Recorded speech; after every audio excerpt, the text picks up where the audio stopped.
Good morning kabayan. Ngayon ang unang araw ng summer dito sa New Zealand. First day of Christmas din. December 1. Papunta ako ngayon sa Te Awamotu. Pupunta tayo sa GP kasi nito mga nakadaang araw palagi masakit ang ulo ko. Palaging may migraine ako. Hindi ko alam kung kailangan na natin magpataas ng kailangan ko pala. Damay ka pa. Hindi ko alam kung kailangan ko na magpataas ng dosage ng gamot kasi meron akong hypertension.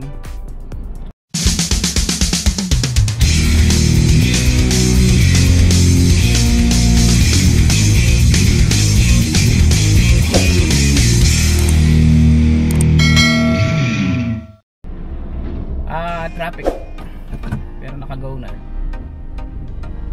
Medyo may ginagawa kasi yung daan dito.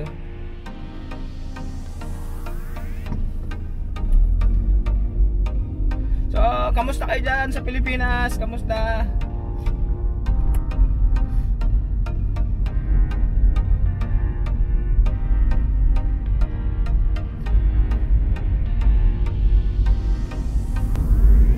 Sana okay na yung COVID, no? Dito kahit paano okay na naman.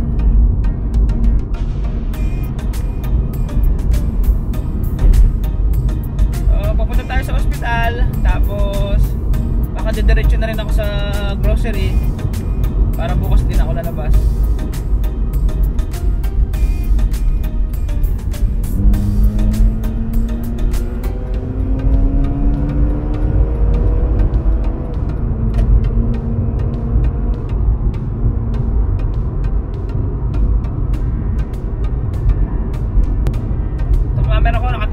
Hindi ko makuhanan yung road eh kasi masyado siyang maliit.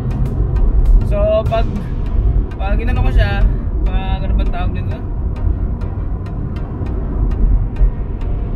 Pag naka front camera siya, ang kita niya yung pinaka handle nitong camera. So hindi ko siya ano man tawag doon. So magmula sa bahay papunta sa Te Awamotu, 30 minutes lang yun. Isa siyang maliit na town na malapit dito sa Hamilton.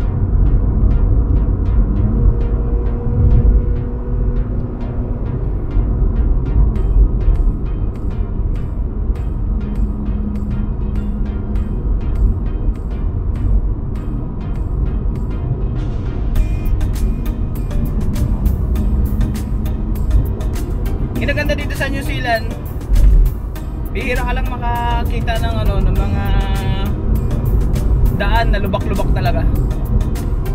So kung merong daan, as much as possible ginagawa nila yung tinututukan nila. Hindi kagaya sa atin na magbubungkal ng lupa, magbubungkal ng kalsada tapos iiwanan. Ayun na, tumatabingin na naman camera ko.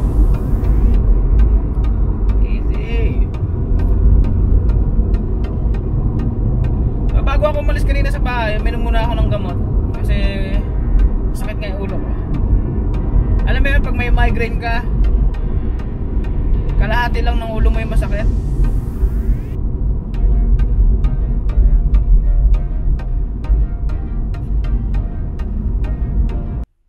Andito na tayo sa ospital pero bawal mag-camera sa loob, kaya iwan ko muna yung camera ko dito. Bye bye, see you later. A few moments later.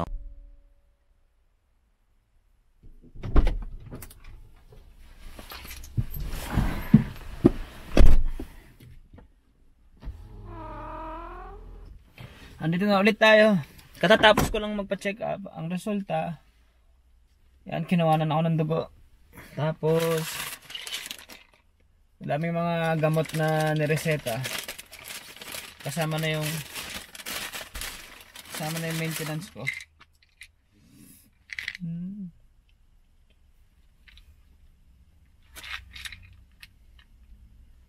Yan. Mag-aalas 2 na ng hapon dito. Mag-grocery na rin ako para hindi sayang yung biyahe.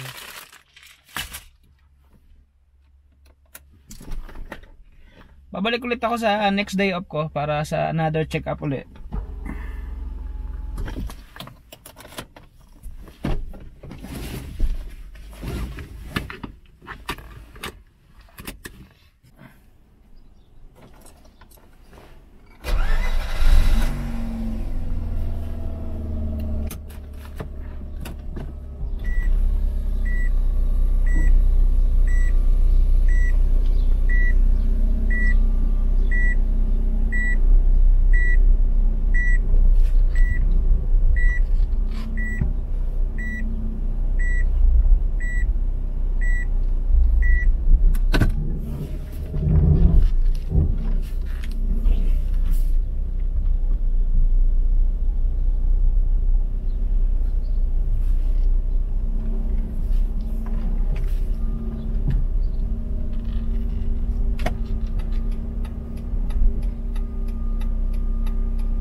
Hindi ko kasi kabisado dito yung grocery. So gumagamit tayo ng Google Map. Turn right onto Railway Street. Then at the roundabout, take the third exit onto Alexandra Street towards Town Centre.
Katatapos ko lang mag-grocery ngayon.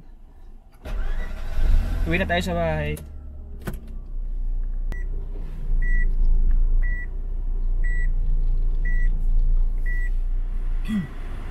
Andito na naman tayo sa may ginagawang kalsada. O traffic pa rin.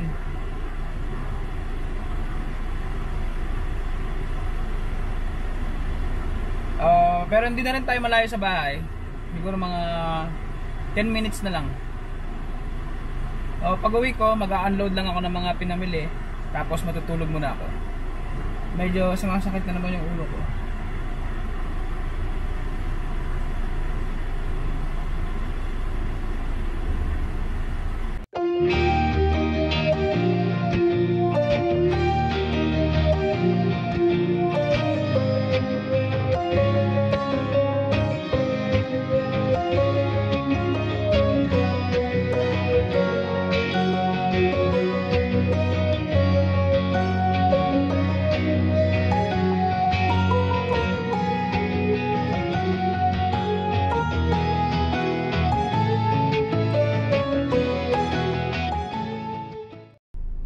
Andito na ako sa bahay ngayon.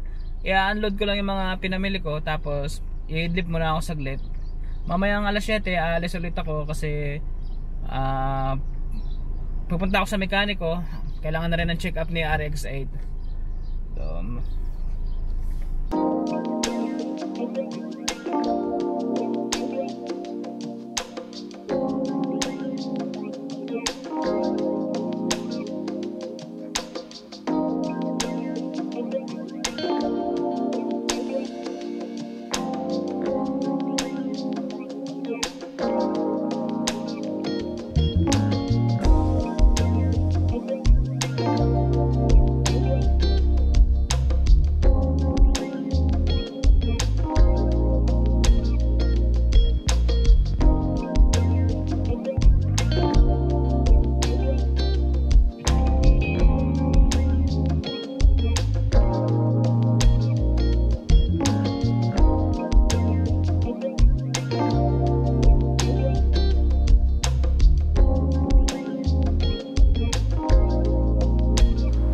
2 hours later.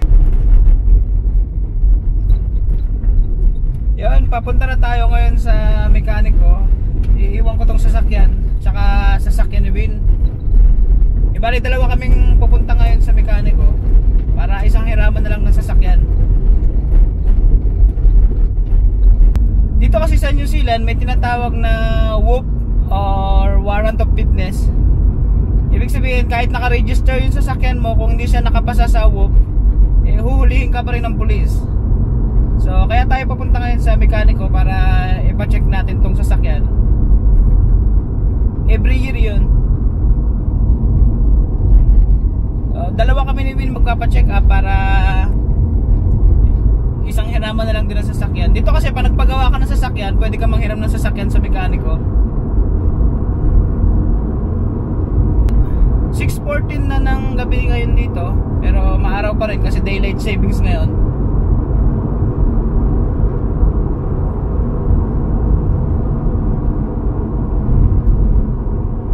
Iwan natin to siya, tapos pag walang problema tong sasakyan, babalikan natin siya bukas ng gabi uli.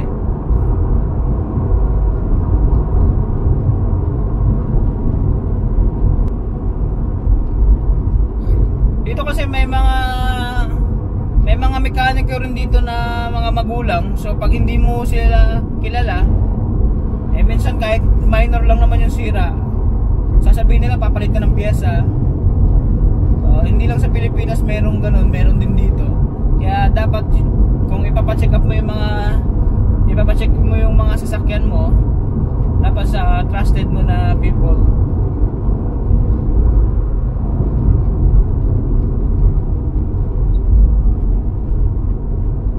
Nandito na tayo kay Kuya Arn.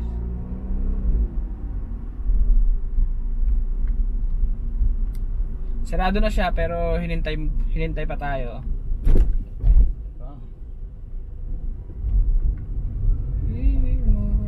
Yun oh.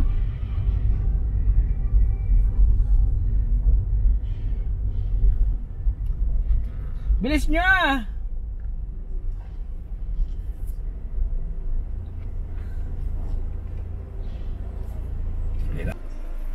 Check muna natin kung may mga naiwan tayong important na gamit. Aray ko. Wala naman.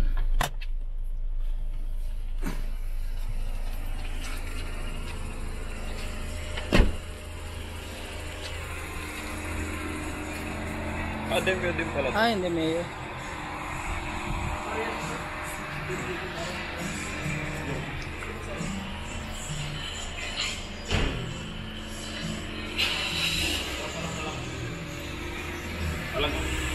Talaga? Ginagat niya mo. Hindi niya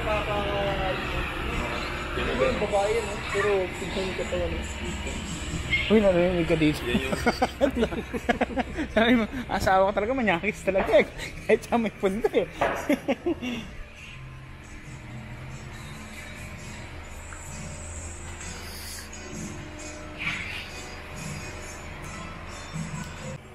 Alas 7 na ng gabi ngayon dito pero tingnan nyo naman yung araw ha. Tirik na tirik pa rin yung araw. Pre, mukhang nagugutom ka na dyan ha.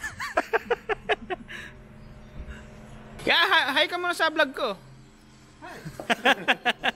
Ganon? Oo, nag-vlog na ako eh. Galing mo. Ayun o. Yan o, kung gusto niyo magpagawa, punta lang kayo dito sa Arns Mechanics. Libre endorsement na yan kuya ha. Oh, thank you. Galing nito. Sige, para ano ba yan? Para magdami yung ano mo? Subscribers.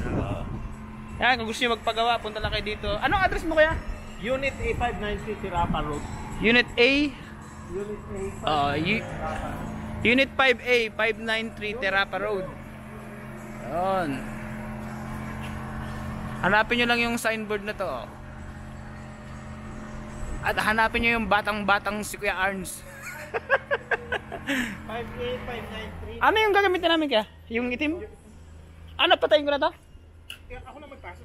Sige ko na Kasi magpasok. baka... Oo. Oo, talagang... Yan, pakabait ka rito ha. Huwag kasi sira-sira ha. para hindi ako masyadong magastusan sa'yo.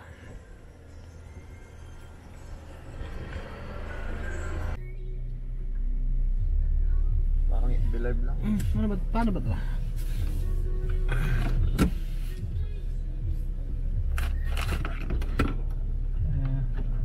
The next day. So kabayan, nakuha na natin yung sasakyan natin. Magbayad tayo ng $70 kasi may pinalitan na bulb. Ito yung tinatawag na whoop sticker. Yan, warrant of fitness. So ibig sabihin December 2021 pa siya may expired. So kapapalit lang ng sticker ni Kuya Arn. Malapit na tayo sa bahay. Kakain lang ako saglit,